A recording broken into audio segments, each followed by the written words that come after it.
Pierre, qu'est-ce que tu nous amènes voir? Ben là, on revient de prendre un café chez Guigui, qui est le lieu où, anciennement, le Saint-Vrac. On a passé 5 ans dans ce bâtiment-là.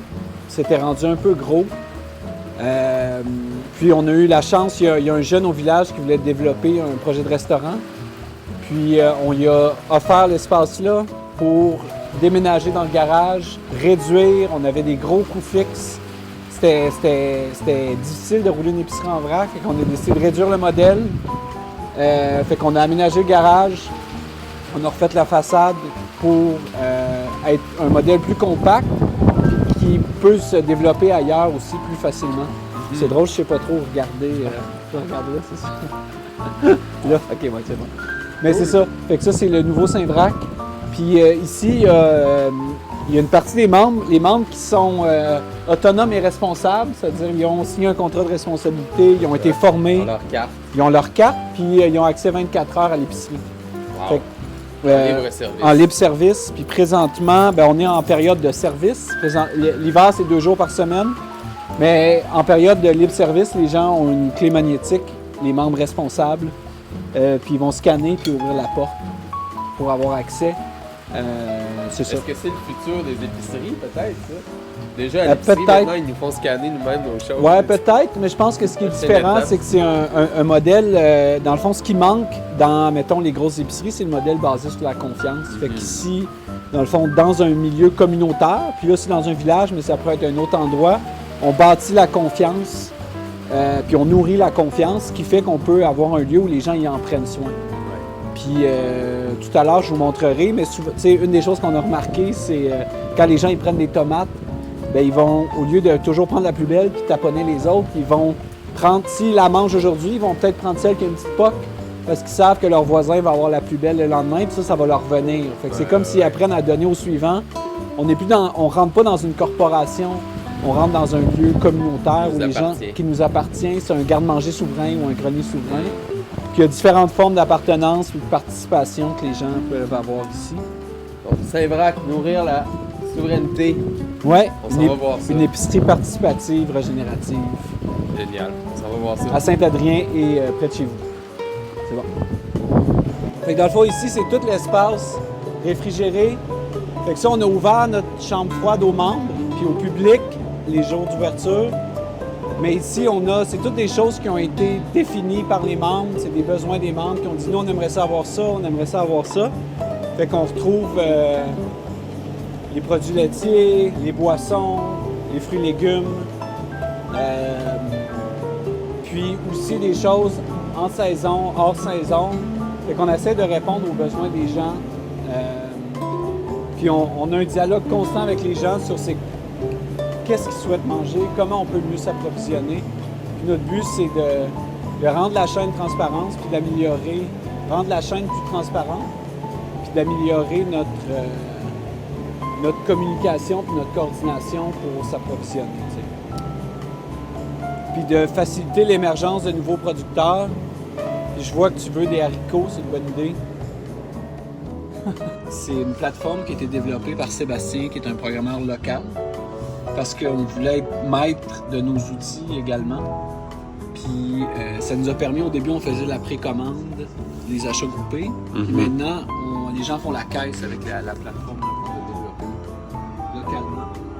Puis c'est comme on disait, on a formé 300 caissiers au Saint-Vrac. Les gens deviennent autonomes à venir se servir, peser leurs trucs, faire la caisse.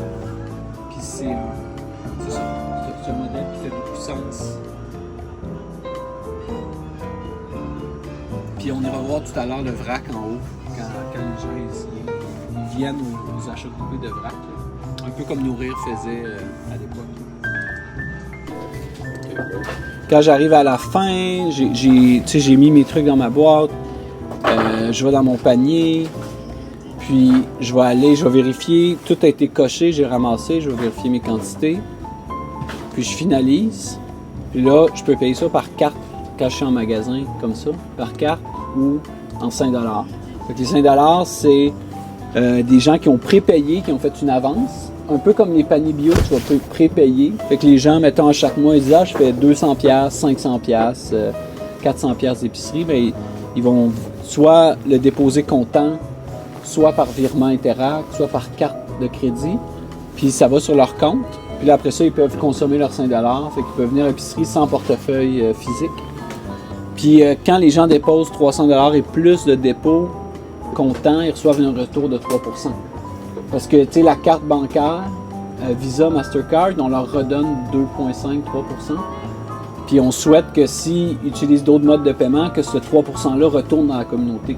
Au lieu que ça aille au siège social de Visa ou Mastercard en Arizona ou au Delaware, qui est l'endroit où il y a le plus bas taux de taxation aux États-Unis.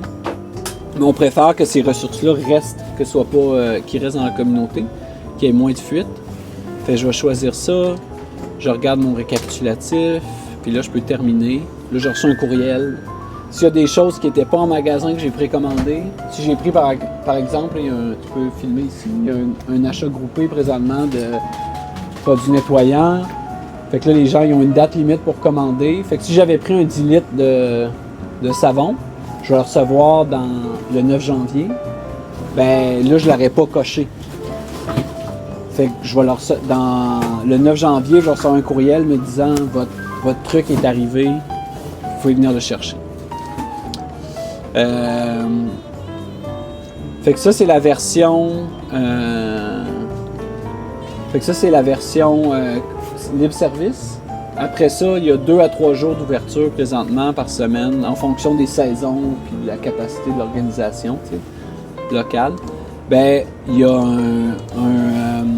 on a un compte où les gens qui sont outillés, les gens qui contribuent ici, qui travaillent, peuvent faire la caisse pour un membre du public. Quelqu'un du public qui n'est pas membre. Fait qu'on a un compte public, comme quand tu vas dans un commerce standard. Là. Fait que c'est un petit peu la même chose, sauf qu'on a un système de paiement par carte ou comptant qu'on utilise pendant ces moments-là. Quand je suis en magasin, je peux commander des choses qui ne sont pas disponibles. Ça fait qu'on tient moins d'inventaire. Fait que c'est plus facile localement d'avoir une cohérence puis de réduire la charge des gens qui développent le projet.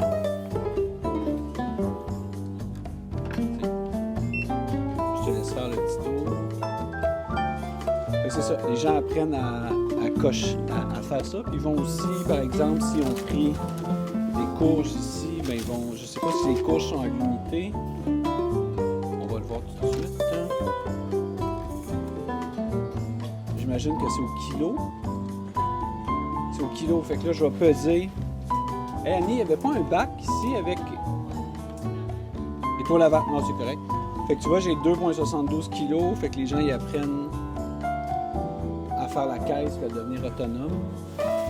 Ça, c'est un des aspects participatifs de l'épicerie. Les gens participent, mais ils participent aussi aux activités du projet, aux opérations. Puis, ce qu'on a trouvé intéressant, c'est que, étant donné que les gens ont bâti un système basé sur la confiance, bien, les gens, au lieu de prendre la pomme la plus belle puis de taponner toutes les autres, ils vont dire « Hey, je la mange aujourd'hui, je vais prendre celle qui est poquée. Comme ça, mon voisin va pouvoir en avoir une qui est plus belle. » Ça a été une belle prise de conscience.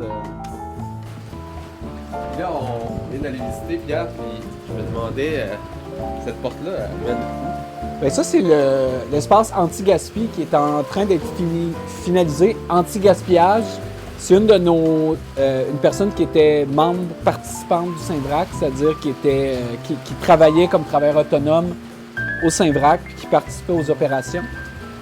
Puis, ce qu'il faut comprendre, c'est qu'au Saint-Vrac, on n'est pas dans des relations de subordination, on est des co-créateurs qui travaillent ensemble. Ça, c'est important pour nous. Puis Isabelle, qui a maintenant une friperie au village ici, anciennement mobile, maintenant fixe, elle avait développé le modèle, l'idée du frigo anti-gaspi, c'est-à-dire que les gens pouvaient amener... Ouais. Fait que le gaspillage de l'épicerie était mis là, mais aussi les gens amenaient des surplus de leur jardin ou des surplus quand ils cuisinaient, fait que les gens venaient donner, chercher. Puis là, on vient de bâtir un autre espace. On a eu un financement, c'est le premier financement qu'on réussit à avoir pour développer un commerce de proximité.